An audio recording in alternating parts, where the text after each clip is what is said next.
नमस्कार, मेरा नाम है जयंती झा और आप देख रहे हैं राष्ट्रीय समाचार। और आज हमारी एक खास पेशकश, इसका नया अंदाज, अनकट बातें। अनकट बातें में आज बात होने वाली है बिहार में जारी महासंग्राम की। ये महासंग्राम कुछ दिनों तक लग रहा था कि एनडीए में शुरू है, लेकिन अब जिस तरीके के हालात नजर आ रहे हैं, महागठबंधन में भी ये महासंग्राम शुरू था। इसे अब कम से कम कह सकते हैं आपके लेवल पर लेकर आ गए हैं अशोक गहलोत, क्योंकि अशोक गहलोत की राबड़ी देवी और लालू प्रसाद यादव के साथ मुलाकात होती है और उसके बाद तेजस्वी यादव जो उस मीटिंग में मौजूद रहते हैं वो प्रेस कॉन्फ्रेंस करते हैं। और इस प्रेस कॉन्फ्रेंस में न सिर्फ अशोक गहलोत मौजूद रहते हैं, बल्कि मुकेश सहनी समेत महागठबंधन की जितने भी सहयोगी पार्टियां हैं उनके तमाम बड़े नेता भी इस प्रेस कॉन्फ्रेंस का हिस्सा बनते हैं। ये जो प्रेस कॉन्फ्रेंस है ये बिहार चुनाव के लिहाज से बहुत अहम मानी गई, क्योंकि इसमें महागठबंधन के सीएम चेहरे का भी ऐलान हो गया और उप मुख्यमंत्री के चेहरे का भी ऐलान हो गया। कांग्रेस ने बड़ा दिल दिखाया है, ये भी कहा जा रहा है। तो इसी से जुड़े आज तमाम सवाल अनकट बातें में होंगे। हमारे साथ हमारे वरिष्ठ सहयोगी विनोद पांडे जी मौजूद है। सर, पहले तो बहुत बहुत स्वागत है आपका। पहला सवाल यही रहेगा कि जिस तरीके से महागठबंधन की प्रेस कॉन्फ्रेंस हुई और वो प्रेस कॉन्फ्रेंस, पहली बात तो होना ये अपने आप में बहुत हैरान कर देता है, क्योंकि काफी समय बाद ये प्रेस कॉन्फ्रेंस की गई जिसका इंतजार लंबे समय से किया जा रहा था। दूसरा सबसे बड़ा सवाल ये कि इस प्रेस कॉन्फ्रेंस में तेजस्वी के नाम पर सीएम चेहरे के तौर पर मुहर लगना, ये कितना बड़ा संदेश है जो देने की कोशिश की गई है? देखिए जयंती जी, चुनाव से पहले जी मुख्यमंत्री का चेहरा घोषित करना, उप मुख्यमंत्री का चेहरा घोषित करना, ये महागठबंधन के लिए बहुत बड़ा चैलेंज था जी। और पूरा पेज तो इसी पर फंसा हुआ था। कांग्रेस ये नहीं चाह रही थी कि पहले ये तेजस्वी के नेतृत्व में ये चुनाव लड़े, नेतृत्व में चुनाव लड़े, लेकिन मुख्यमंत्री का चेहरा बताने में वो लोग थोड़ा सा असमंजस में थे। इसी कारण पेज फंसा हुआ था। तो खैर, देर आए दुरुस्त आए, उन्होंने घोषणा तो कर दिया, मुख्यमंत्री का चेहरा घोषित कर दिया तेजस्वी के रूप में जी। एक तरह से युवाओं का टारगेट करके कांग्रेस ने भी तेजस्वी के चेहरे को आगे किया है। और दूसरा, जो अति पिछड़ी जातियां हैं उसको लेकर के डिप्टी सीएम के रूप में अब सहनी जी का नाम, मुकेश सहनी जी का नाम घोषित किया गया है। तो भले देर हुआ, अभी चुनाव का प्रचार का दौर अब शुरू हुआ है, क्योंकि आज अंतिम तारीख थी नाम वापसी का। तो आज से ही समझिए एक तरह से बॉम्बिंग चालू होगा प्रचार का। तो एन वक्त पर इन लोगों ने काफी संभालने की कोशिश की और एक सुखद इन लोगों ने संजोग जोड़ा, तेजस्वी का नाम आगे किया, मुकेश सहनी का नाम आगे किया और एक संभावना और छोड़ दिया कि अगर 2 डिप्टी सीएम होंगे जी, तो दूसरे डिप्टी सीएम कौन होंगे इसके लिए उन्होंने पत्ते अभी नहीं खोले हैं। लेकिन यहाँ एक और बात बहुत बड़ी हो जाती है विनोद जी की सीएम के चेहरे का ऐलान एक तो इतने दिनों बाद किया गया, जिसका इंतजार लंबे समय से किया जा रहा था। क्या कांग्रेस भी इस असमंजस की स्थिति में थी कि तेजस्वी को सीएम घोषित किया जाए या ना किया जाए, क्योंकि बहुत समय ले लिया अगर देखा जाए तो? कांग्रेस निश्चित तौर पर असमंजस में थी, नहीं तो वो पहले ही घोषणा कर देती। या हो सकता है कि दबाव बनाने की राजनीति हो, अधिक से अधिक सीट लेना चाहती हो जी। तो कांग्रेस ने अगर देरी किया है तो उसके पीछे कुछ ना कुछ उनका गणित तो जरूर होगा। कांग्रेस देश की राष्ट्रीय पार्टी है और उनका जनाधार कई राज्यों में है जी। तो वो क्षेत्रीय दलों को बहुत ज्यादा प्रमोट करने की राजनीति अपनाना नहीं चाहती है, क्योंकि क्षेत्रीय दलों के उभार के कारण ही कांग्रेस कई राज्यों से बाहर हो गई है। तो इसका उनको अंदर अंदर सिला तो रहता ही है। तो इसलिए थोड़ा वो संशय में तो थे कि तेजस्वी का नाम घोषित करे या नहीं करे, लेकिन दूसरी तरफ वो ये भी देख रहे थे कि इसका फायदा एनडीए को मिल रहा है। इस कारण वो थोड़ा सा देरी किए, लेकिन अंत में उनको मजबूर होकर के तेजस्वी का नाम घोषित करना ही पड़ा। विनोद जी, यहाँ कहा यह जा रहा है कि कांग्रेस ने बड़ा दिल दिखाया है, दरिया दिली किसको कहते हैं ये कांग्रेस ने दिखाया है, लेकिन क्या ये उल्टा नहीं पड़ जाएगा कि मुकेश सहनी को तो उप मुख्यमंत्री के पद पर घोषित कर दिया गया ऑफिशियली, लेकिन दूसरा पद जो उप मुख्यमंत्री के लिए खाली रहा है, हो सकता है कि कांग्रेस से ही कोई चेहरा, नया चेहरा जो है, जो माना जा रहा है, अलग अलग जाति के समूह से जितने भी उम्मीदवार मैदान में उतरे हुए हैं उन्हीं को जो है उन्हीं में से किसी एक को चुना जाएगा या मुहर उनके ऊपर लगाई जाएगी। क्या इसी प्रेस कॉन्फ्रेंस में ये ऐलान नहीं होना चाहिए था कि दूसरा डिप्टी सीएम जो भी होगा वो कांग्रेस से होगा? जयंती जी, 90 से पहले अगर हम बिहार की राजनीति को देखें तो कांग्रेस के सवर्ण मुख्यमंत्री हुआ करते थे, लेकिन इनका वोट बैंक जो था वो दलित जाति में था, सवर्ण में था, और मुसलमान भी इनको वोट देते थे। मुसलमान आरजेडी के साथ चले गए, दलित भी उनका वोट बैंक खिसक गया, और सवर्ण जाति भी अयोध्या राम मंदिर आंदोलन के कारण भारतीय जनता पार्टी के साथ चला गया। तो अब ये कांग्रेस ने ये दाव जो चला है, ये जो दूसरा डिप्टी सीएम का अशोक गहलोत जी ने घोषणा किया, बोला कि भाई 2 डिप्टी सीएम बनेंगे, लेकिन दूसरा नाम उन्होंने नहीं बताया।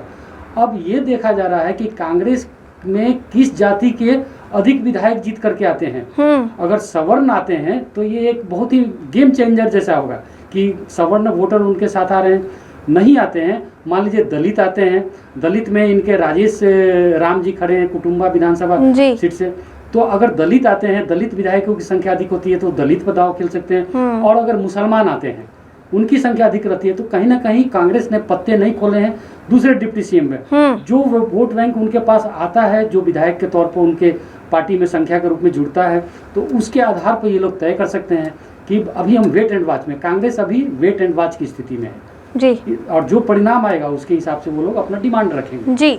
यहाँ एक और सवाल उठता है जिस पर सबकी नजरें टिकी हुई थी कि इतने समय से जो बवाल मचा हुआ था, क्योंकि ये साफ तौर पर देखा जा रहा था कि सस्पेंस जो है वो बरकरार है, और उसके पीछे की वजह है तकरार होना दोनों पार्टियों के बीच, जो खुलकर भी सामने आई। कई बार पप्पू यादव समेत कांग्रेस के कई बड़े नेताओं ने जो है हिस्सेदारी की बात कही। तो तेजस्वी यादव, जिनको मुख्यमंत्री के तौर पर प्रोजेक्ट अब किया जा रहा है, ये बात पहले ना बनना और अशोक गहलोत का बीच में आकर बातों को सुलझाना, क्या इससे मैसेज गलत नहीं गया कि 2 पार्टियां जिनका लंबे समय से बिहार में गठबंधन रहा है और वो बदला नहीं, अब उन्हें अपनी तकरार सुलझाने के लिए राजस्थान के पूर्व मुख्यमंत्री अशोक गहलोत को बीच में बुलाना पड़ रहा है? मतलब दिल्ली से उनको भेजा गया कि आप जाइए और आप चीजें सुलझाइए। इतनी चीजें बिगड़ चुकी थी विनोद जी। बिगड़ी तो ये तो दबाव की राजनीति थी, दोनों सीट अधिक से अधिक लेना चाह रहे थे जी। राहुल गांधी का कहीं ना कहीं इसमें हस्तक्षेप हुआ है जी। राहुल गांधी के जो खास लोगों में से हैं उसमें अशोक गहलोत जी भी हैं, और राजस्थान के मुख्यमंत्री रहते हुए उन्होंने बहुत अच्छा काम किया जी। बिल्कुल 3 बार वो चीफ मिनिस्टर बने हैं जी। बिल्कुल इंदिरा गांधी के भी बहुत नजदीक रहे हैं जी। सबसे बड़ी बात यह है कि उनका जो राजस्थान की पिछड़ी जातियां हैं उनके बीच में गजब का पकड़ था। उन्होंने जो राजस्थान में योजनाएं चलाई थी वो योजनाएं काफी सफल भी हुई थी, तो उसको लेकर के राहुल गांधी का अशोक गहलोत पर काफी भरोसा है, विश्वास है। वो चीजों को समझते हैं और बड़ा मन रखते हैं। सबसे बड़ी बात है कि बड़ा मन रखना जी। बड़ा मन रख करके ही कांग्रेस ने तेजस्वी यादव का नाम घोषित किया। तो जहाँ चीजें अल्लाह वड़ू के सामने उलझ रही थी, बिल्कुल उसको उन्होंने सुलझाने का काम किया और सीधे एकदम क्लीन चिट देते हुए तेजस्वी के नाम को आगे कर दिया। तो अब इनके नाम पर ही पूरा दाव खेला जाए, पूरा चुनाव इन्हीं के दाव पर। इससे 2 तरह का, कांग्रेस को भी फायदा होगा, तेजस्वी को भी फायदा होगा, महागठबंधन को भी टोटल कुल मिलाकर के फायदा होगा। पिछले विधानसभा चुनाव में जो 2020 का विधानसभा चुनाव हुआ, मात्र 12,000 मतों से ही महागठबंधन सत्ता में आते गई थी। 75 सीट तेजस्वी यादव को मिला था, 19 कांग्रेस को मिली थी और 74 सीट बीजेपी को मिला था। तो कुल मिलाकर और 40-42 के करीब जेडीयू को मिला था। तो कुल मिलाकर के भारतीय जनता पार्टी ने जो अभी दाव जो आक्रामक हो रही थी और महागठबंधन बैकफुट पर जा रहा था, अभी अचानक वो लोग फ्रंट फुट पर आ गए और भारतीय जनता पार्टी कहीं ना कहीं अभी बैकफुट पर आ गई है फिलहाल। अभी तक के प्रेस कॉन्फ्रेंस के बाद भारतीय जनता पार्टी का अभी कोई बड़ा प्रेस कॉन्फ्रेंस नहीं हुआ है। उनकी चुनावी सभा होगी, कल प्रधानमंत्री भी बोलेंगे, लेकिन किसके नेतृत्व में चुनाव लड़ रहे हैं ये तो स्पष्ट। ये एक बहुत बड़ा मुद्दा आपने उठाया जिस पर सवाल बिल्कुल उठता है, और ये भी कहा जा रहा था कि नीतीश कुमार की पार्टी की तरफ से, जेडीयू के कई बड़े नेताओं की तरफ से ये बयान सामने आ रहे हैं कि नीतीश ही अगले मुख्यमंत्री होंगे। ये भी कह दिया गया है कि कुर्सी से कहीं टरने वाले नहीं है नीतीश कुमार। लेकिन बीजेपी का एक ही बार बार बयान है, अमित शाह भी कह चुके हैं कि जब तक विधायक दल की बैठक नहीं हो जाती तब तक ये तय करना कि मुख्यमंत्री कौन होगा ये हमारे एनडीए के अनुशासन के खिलाफ हो जाएगा कहीं ना कहीं। तो क्या जेडीयू की तरफ से एक ही बात दोहराना कि नीतीश ही मुख्यमंत्री होंगे, बीजेपी की तरफ से स्थिति स्पष्ट ना करना, इसका भी फायदा महागठबंधन को मिल सकता है? क्योंकि अब महागठबंधन की तरफ से सवाल उठने शुरू हो गए हैं कि हमारा मुख्यमंत्री तो बन गया, अब आपकी बारी है, आप बताइए आपका मुख्यमंत्री कौन होगा। बिल्कुल जयंती जी, आपका ये सवाल सही है। जैसे ही अमित शाह ने हिंट दिया जी अब उनके दूसरे नेता भी वही चीज बोल रहे हैं, रविशंकर प्रसाद भी वही बोल रहे हैं कि किसके नेतृत्व में चुनाव लड़ रहे हैं ये स्पष्ट है, नीतीश कुमार के नेतृत्व में चुनाव लड़ रहे हैं, लेकिन मुख्यमंत्री कौन होगा इसके विषय में वो लोग नहीं बोल पा रहे हैं। तो कहीं ना कहीं अभी भारतीय जनता पार्टी ये अपना पत्ता खोलना नहीं चाह रही है। नीतीश कुमार पर कई तरह के सवाल उठ रहे हैं कि वो अस्वस्थ हैं, कल की घटना भी आपने देखी होगी। बिल्कुल। तो कुल मिलाकर के अगर कहा जाए तो भारतीय जनता पार्टी अभी अपना पत्ता इसलिए नहीं खोलना चाह रही है कि उसको पूरा यकीन है कि 101 पर हम लोग चुनाव लड़ रहे हैं तो हमारी सीट इस बार भी जेडीयू से अधिक रहेगी। तो वैसी स्थिति में हम दबाव बनाएंगे और अपना मुख्यमंत्री बनेंगे। जनता के नज़र में वो धोखेबाज साबित नहीं होना चाह रही है, इसलिए वो नीतीश कुमार का नाम नहीं ले रही है, क्योंकि उसका पूरा पक्का इरादा है कि बिहार जैसे राज्य में उसका अपना मुख्यमंत्री हो। जी, अब जिस घटना की आप बात बता रहे हैं, मैं अपने दर्शकों को ये बिल्कुल क्लियर करना चाहूँगी कि नीतीश कुमार एक सभा में शामिल होते हैं और मंच पर वो जिस तरीके का रवैया अपनाते हैं उसको लेकर उनकी ही पार्टी के अन्य नेताओं को संशय होता है कि कहीं नीतीश कुमार अब कुछ ऐसा ना कर दे जिससे फिर से एक बार विवाद जो है वो बढ़ जाए और उसकी वजह से एनडीए फिर से विवादों में आ जाए, घिर जाए या विपक्ष को मौका मिल जाए। तो नीतीश कुमार एक महिला नेता को माला पहनाने के लिए जाते हैं और संजय झा जो है वो उनका हाथ झटकते हैं और हाथ झटकते हुए वो बार बार मना करते हैं कि आप माला मत पहनाइए। इतने में संजय झा का हाथ झटक कर नीतीश कुमार माला पहनाते हैं और माइक पर बोलना शुरू कर देते हैं कि ये कैसे आदमी है कि वो माला नहीं पहनाने दे रहे, हाथ दिखा रहे हैं। तो कहीं ना कहीं जेडीयू के अंदर खाने क्या अभी भी डर नहीं है इस बात का कि नीतीश कुमार कहीं कुछ ऐसा ना कर दे जिससे बनी बनाई जो इज्जत है वो ठीक हो जाए, या नीतीश को कंट्रोल करने की कोशिश की जा रही है उन्हीं के पार्टी के नेताओं में? नीतीश कुमार ने जो महिलाओं के लिए बिहार में काम किया है वो ऐतिहासिक काम किया है। उन्होंने महिलाओं को बहुत ही अन्य मुख्यमंत्रियों की तुलना में बिहार में अब तक जितने मुख्यमंत्री बने हैं उससे ज्यादा उन्होंने महिलाओं को तवज्जो दिए, उनको उनका मान सम्मान बढ़ाया है, उनके लिए काम किया है। शराबबंदी करने का उनका एकमात्र उद्देश्य यही था कि बिहार में जो महिलाएं प्रताड़ित हो रही थी अपने परिवार के हाथों, मतलब जो उनके परिवार के पुरुष थे वो शराब पी करके जो महिलाओं के साथ अत्याचार करते थे गांव घर में, मैं शहरों की बात नहीं कर रहा हूँ, जो मुसहर टोली है, जो गांव में छोटी छोटी झुग्गियां होती हैं जिसमें गरीब आबादी रहती है, वहाँ ये देसी दारू विदेशी दारू सब तरह के दारू के कारण महिलाएं बहुत ही दोयम दर्जे की जिंदगी जी रही थी। नीतीश कुमार ने ये काम करके शराबबंदी करके महिलाओं को सम्मान दिया। जीविका दीदी जो योजना उन्होंने शुरू की उससे महिलाओं के जीवन स्तर में ऊंचा आया। तो मंच पर अगर वो एक महिला उम्मीदवार को अगर माला पहना भी रहे थे तो ये कोई बड़ी बात, एक बाप अपने बेटी को पहना सकता है, बाप अपनी बेटी को माला पहना सकता है, सम्मानित कर सकता है, इसमें कोई बुरा बात नहीं है। हाँ, संजय झा थोड़ा सा सतर्क थे, उनकी सतर्कता पर सवाल भी खड़ा होता है कि भाई वो इस तरह क्यों उन्होंने किया, बिल्कुल। ये थोड़ा सा ये समझने की बात है, क्योंकि नीतीश कुमार ने महिलाओं को बिहार में सम्मान ही दिया है और उनका नज़र हमेशा महिलाओं का प्रतिष्ठा बढ़ाने में रहा है। उन्होंने जो भी योजनाएं बिहार में चलाई है उसके कारण महिलाओं के जीवन में बदलाव आया है। तो एक बाप अपनी बेटी को माला पहना रहा था, एक उम्मीदवार के लिए अपना वोट मांग रहा था, उसमें कहीं कोई गलत नहीं दिखाई देता। संजय झा का आचरण थोड़ा सा जरूर संदिग्ध लगा, उन्होंने मुख्यमंत्री को रोकने की कोशिश की। और सबसे बड़ी बात यहाँ पर यह भी हो जाती है विनोद जी की संजय झा तो रोक ही रहे थे, संजय झा के अलावा अगर आप नीतीश कुमार के साथ अन्य नेताओं को भी, जेडीयू के अन्य नेताओं को भी मंच पर उनके साथ देखेंगे तो आप वही बर्ताव पाएंगे। तो क्या यही वजह है कि नीतीश कुमार को बहुत समय लेकर चुनावी मैदान में उतारा गया है? क्योंकि चुनाव प्रचार बहुत समय पहले शुरू हो जाना चाहिए था।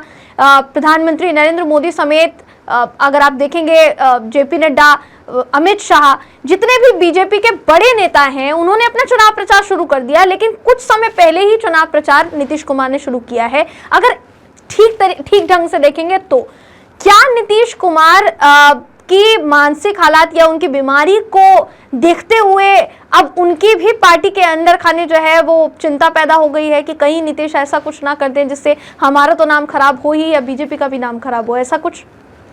सीटों का जो पेच फंसा हुआ था, मुख्यमंत्री का चेहरा को लेकर के जो महागठबंधन में जो राह ठनी हुई थी, तो कहीं ना कहीं एनडीए भी वेट एंड वॉच में थी कि थोड़ा सा देख ले कि क्या इन लोगों का लास्ट मोमेंट तक रहता है। इसके बाद अपना प्रचार वार तो शुरू किया एनडीए ने जी। प्रधानमंत्री भी कल आ रहे हैं बिहार में, और नीतीश कुमार ने भी आज से कल से अपना कैंपेन चालू कर दिया जी। बिल्कुल। तो कैंपेन करने का कई तरीके होते हैं। एक सोशल मीडिया के माध्यम से होता है, जनता के बीच में जाकर के होता है, छोटी छोटी सभाओं के माध्यम से होता है। उनके जो कार्यकर्ता है, जो पार्टी का नेटवर्क है, वो तो काम कर ही रहा है। हाँ, बड़े नेताओं को उतारने की देरी। तो मुझे लगता है, जैसा मेरा जो अनुमान है जी, कि वो लोग थोड़ा सा वेट एंड वॉच कर रहे थे कि नीतीश कुमार को अभी उतारे या नहीं उतारे। प्रधानमंत्री भी आ रहे हैं, तो थोड़ा सा मुख्यमंत्री के चेहरा को लेकर के एनडीए के लोग थोड़ा सा इंतजार कर रहे थे। इसलिए हम समझ सकते हैं कि थोड़ा सा इसी वजह से ये सारी चीजें हुई है। अब चलिए ये तो मान लिया जाए कि नीतीश कुमार को लेकर ये सारी चीजें जो है साफ साफ नजर आ रही है। अब सम्राट चौधरी पर आते हैं। सम्राट चौधरी को बीजेपी के मुख्यमंत्री चेहरे का विकल्प माना जा रहा है कि अगर नीतीश कुमार मुख्यमंत्री ना बने तो सम्राट चौधरी को हो सकता है कि बीजेपी मुख्यमंत्री पद के उम्मीदवार के तौर पर उतार दे। लेकिन जब से प्रशांत किशोर ने सम्राट चौधरी पर तरह तरह के आरोप लगाए हैं, क्या उसके बाद बीजेपी के अंदर खाने सम्राट चौधरी को लेकर कोई हलचल तेज हो गई है? ऐसी हलचल जो माना जा सकता है कि सम्राट चौधरी के आगे राजनीतिक करियर के लिए ठीक नहीं है। विनोद जी, देखिए, सम्राट चौधरी को पार्टी ने, भारतीय जनता पार्टी ने बहुत कुछ दिया। उनको प्रदेश अध्यक्ष बनाए, डिप्टी सीएम बनाए, और एक खास समुदाय के लोग भारतीय जनता पार्टी से जुड़े भी जी। उपेंद्र कुशवाहा 2020 के विधानसभा चुनाव में भारतीय जनता पार्टी से अलग हो गए थे। तब से भारतीय जनता पार्टी ये कोशिश कर रही थी कुशवाहा वोट बैंक को अपने से कनेक्ट किया जाए। इसके लिए उन्होंने इनको आगे किया, सम्राट चौधरी को आगे किया। लेकिन सम्राट चौधरी के अलावा भी भारतीय जनता पार्टी ने दूसरे नेताओं पर भी दाव खेल के रखा है। अब देखिए, रामकृपाल यादव जो पिछले लोकसभा चुनाव में मीसा भारती से चुनाव हार गए, उनको दानापुर सीट से चुनाव लड़ाया जा रहा है। दानापुर बहुत ही अहम सीट है, पटना का नज़दीकी सीट है, पटना शहर का सीट है एक तरह से समझ लीजिए, क्योंकि पूरा वहाँ पूरा गांव, ग्रामीण क्षेत्र भी शहर में तब्दील हो चुका है। बहुत बड़ी आबादी वहाँ पर रहती है। तो दानापुर से रामकृपाल यादव को चुनाव लड़ाना, ये भारतीय जनता पार्टी कहीं ना कहीं आगे की तैयारी कर रही है। यादव वोट बैंक बिहार में बहुत बड़ा अहमियत रखता है। अगर तेजस्वी यादव के साथ यादव समाज जुड़ा हुआ है, लालू यादव के साथ जुड़ा हुआ है, तो कहीं ना कहीं रामकृपाल के पर्सनल रिलेशन के आधार पर भी बहुत बड़ा यादवों का समाज उनसे कनेक्टेड है। क्योंकि एक समय ये लालू यादव के राइट हैंड थे, तो कहीं ना कहीं इनका नाम भी आगे हो सकता है। अगर सम्राट चौधरी हैं तो दूसरा नाम ये भी हो सकता है, तीसरा नाम कई और अति पिछड़ा जाति में हो सकता है। अब दीघा विधानसभा सीट है, दीघा विधानसभा सीट से संजीव चौरसिया चुनाव लड़ रहे हैं। संजीव चौरसिया अति पिछड़ी जाति से आती हैं, चौरसिया समाज से आते हैं, वो भी एक हो सकता है, दूसरा बार ये चुनाव लड़ रहे हैं। और सिक्किम के जो राज्यपाल थे गंगा प्रसाद, उनके ये लड़के भी हैं, लेकिन ये छात्र राजनीति से ऊपर होकर के आए हैं। तो एक संजीव चौरसिया का भी नाम हो जाता है, और भी कई नाम है, नित्यानंद राय का भी नाम है, बहुत सारे नाम है। तो ऐसा नहीं है कि सम्राट चौधरी ही एक ऐसे, लेकिन हाँ, सम्राट चौधरी पर जो एलिगेशन लगा है वो बहुत गंभीर एलिगेशन लगा है। तो निश्चित तौर पर भारतीय जनता पार्टी किसी भी ऐसे नेता को प्रमोट नहीं कर सकती है जिस पर नरसंहार का आरोप लगा है। तो उसका जांच होगा, उस मामले में जो भी आगे कार्रवाई होगी वो होगी, और निश्चित रूप से भारतीय जनता पार्टी इसमें निष्पक्ष कार्रवाई करेगी जी। तो अगर कहीं से वो दोषी होंगे या दोषी अभी भारतीय जनता पार्टी को पता चला होगा किसी चैनल के माध्यम से, तो निश्चित रूप से वो दूसरा भी विकल्प तैयार रखेगी। इसके लिए आपको रामकृपाल यादव, संजीव चौरसिया और भी जो संघ और भारतीय जनता पार्टी के जो खास कैडर में से आते हैं, वैसे नेताओं का भी कई फहरिस्त है जो इस बार चुनाव लड़ रहे हैं, उन लोगों का भी नाम आगे किया जा सकता है। तो भारतीय जनता पार्टी के पास नामों की कमी नहीं है, नामों की कमी नहीं है, ये माना जा सकता है। और मुद्दे जिस तरीके से भारतीय जनता पार्टी की तरफ से उठाए जा रहे हैं, एनडीए की तरफ से उठाए जा रहे हैं, ये भी बड़ा विषय है। मुख्यमंत्री के तौर पर नीतीश कुमार को प्रोजेक्ट करना, ये जल्द से जल्द हो सकता है कि एनडीए को फैसला लेना हो, क्योंकि इस मुद्दे पर अब विपक्ष जो है वो मोर्चाबंदी करेगा। विपक्ष में क्या आपको लग रहा है कि अब सब कुछ ठीक हो गया है? इतने समय से जो माथापच्ची शुरू था, इधर से तेजस्वी का बयान सामने आ रहा है, फिर पप्पू यादव ने आज जो प्रेस कॉन्फ्रेंस हुई उसके ठीक पहले कहा कि पोस्टर पर सिर्फ और सिर्फ तेजस्वी यादव का फोटो क्यों है, उस पर कांग्रेस के भी नेताओं का फोटो जो है वो होना चाहिए था। तो कांग्रेस के अंदर खाने ही बहुत से ऐसे नेता हैं जो तेजस्वी की उपेक्षा बार बार कर रहे हैं। क्या ये चुनाव आते आते तक समाप्त हो जाएगा? अब ऐसा लग रहा है कि प्रेस कॉन्फ्रेंस के बाद अब सारी चीजें ठीक है, या अभी भी चीजें जो है बिगड़ी हुई है, बिखरी हुई है? जी, आपने आज प्रेस कॉन्फ्रेंस देखा होगा, उसमें 2-3 चीजें खास थी जी। एक तो तेजस्वी जब भाषण दे रहे थे, उनके पीछे संजय यादव बैठे हुए थे जी, और बीच में उन्होंने एक पर्चा भी दिया था। जी जी। तो आप जो ये कह रही हैं कि मोर्चाबंदी, निश्चित रूप से महागठबंधन ने इस प्रेस कॉन्फ्रेंस के माध्यम से एक मोर्चाबंदी तो कर लिया है। किन मुद्दों पर वो चुनावी मैदान में जा रहे हैं वो भी तेजस्वी ने एकदम संकेत दे दिया। जी जी। अपने पार्टी का विजन बार बार बताया जी। जो तेजस्वी यादव कभी विजन की बात नहीं करते थे, इस प्रेस कॉन्फ्रेंस में उन्होंने अपने विजन की बात की, युवाओं की बात की, महिलाओं की बात की, ये जीविका दीदी की बात की, हम रोजगार देंगे, ये उन्होंने बहुत बड़ा पॉइंट रखा जिसमें उन्होंने मानदेय बढ़ाने की बात कही है कि पहले 10,000 था, वो 30,000 उसको करने वाले हैं। प्रधानमंत्री के जो मतलब गृह मंत्री हैं जी, अमित शाह, उनको भी डिफेंड करने की कोशिश की। बिल्कुल बिल्कुल। उन्होंने अमित शाह ने एक इंटरव्यू में बिहार में रोजगार के संबंध में उनसे सवाल पूछा गया, तो वो जमीन की समस्या बताई, जमीन की कमी है। लेकिन तेजस्वी यादव और दूसरे जो उनकी पार्टी के नेता वो साफ साफ कह रहे हैं कि भाई ये जमीन का क्या मामला आ गया। और तेजस्वी ने अपने प्रेस कॉन्फ्रेंस में साफ साफ बताया कि किस किस तरह से उद्योग लग सकते हैं, कृषि आधारित उद्योग लग सकते हैं, और बहुत सारे ऐसे ही उद्योग हैं जिसमें ज़मीन की ज़रूरत नहीं है। आज आईटी सेक्टर की बात होती है, फिर से जो भी डिजिटल से संबंधित जो भी बातचीत होती है, उसमें बहुत ज़्यादा ज़मीन की तो ज़रूरत नहीं है। तो तेजस्वी ने अपना विजन भी बताया कि हम इस तरह से अपने राज्य को विकास की बात की। अगर आरजेडी के पहले के शासन को हम देखें और अभी तेजस्वी की बातों को हम सुने तो जमीन आसमान का अंतर लग रहा था। तेजस्वी पूरी तरह से एक बिहार को विकसित बिहार बनाने का परिकल्पना मॉडल प्रस्तुत करते हुए नजर आ रहे थे जी। तो कहीं ना कहीं उन्होंने मोर्चेबंदी तो कर ली है जी। यहाँ तेजस्वी यादव की आपने बात कही, तेजस्वी यादव के बयान जितने भी नजर आ रहे थे, क्या आपको लगता है कि अब जो है महागठबंधन की आक्रामकता की राजनीति जो है वो शुरू होगी? क्योंकि पहले जिस तरीके का माहौल महागठबंधन ने बनाया था, बीच में लिस्ट जो है देरी से जारी होना, उम्मीदवारों का नाम देरी से सामने आना, नामांकन के आखिरी दिन तक भी सस्पेंस बरकरार रखना, ये कहीं ना कहीं महागठबंधन के लिए मुश्किलें पैदा नहीं करेगा क्या? क्योंकि प्रेस कॉन्फ्रेंस जो हुई, जैसा मैंने शुरुआत में पहले सवाल किया कि हुई तो बेशक, लेकिन बहुत देरी से हुई। जो समय तय किया गया, कुछ ही दिनों का वक्त जो है वो बाकी है चुनाव में, और इतनी देरी से तेजस्वी का मैदान में उतरना, ये क्या नुकसानदेह नहीं होगा महागठबंधन के लिए?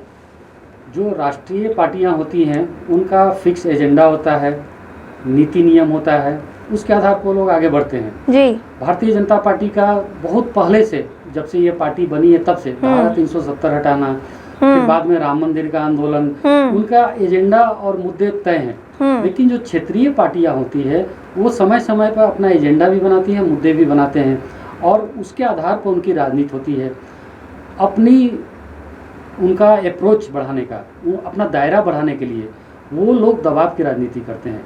तो राष्ट्रीय जनता दल एक क्षेत्रीय पार्टी है, मुकेश सहनी की पार्टी भी एक क्षेत्रीय पार्टी है। हाँ, कांग्रेस उसमें बड़ी पार्टी है, तो कांग्रेस यहाँ छोटे भाई की भूमिका में है और यहाँ बड़े भाई की भूमिका में कौन है? तेजस्वी यादव हैं। तो कहीं ना कहीं ये मिसमैनेजमेंट हो रहा था, मिसअंडरस्टैंडिंग हो रही थी और मिसमैचिंग हो रहा था। तो इसके कारण ये दिक्कतें आई। लेकिन कांग्रेस ने जो आपने कहा, बार बार कहा कि बड़ा मन रख करके उसने काम किया, तो बड़ा मन रख करके काम किया तभी वो लोग आगे बढ़ पा रहे हैं। आज अंतिम दिन था नाम वापसी का। आज की तारीख में कई सीटों पर कांग्रेस और आरजेडी के उम्मीदवारों ने नाम भी वापस ले लिया, तो ये कहीं ना कहीं उनके लिए प्लस पॉइंट जा रहा है। बिखरे हुए लोग अगर एक कुनबे में आ रहे हैं, एक छत्र के नीचे आ रहे हैं, तो अब उनका जो प्रचार है जनता के बीच में जब जाएंगे तो वो खुल करके जनता का सामना कर पाएंगे।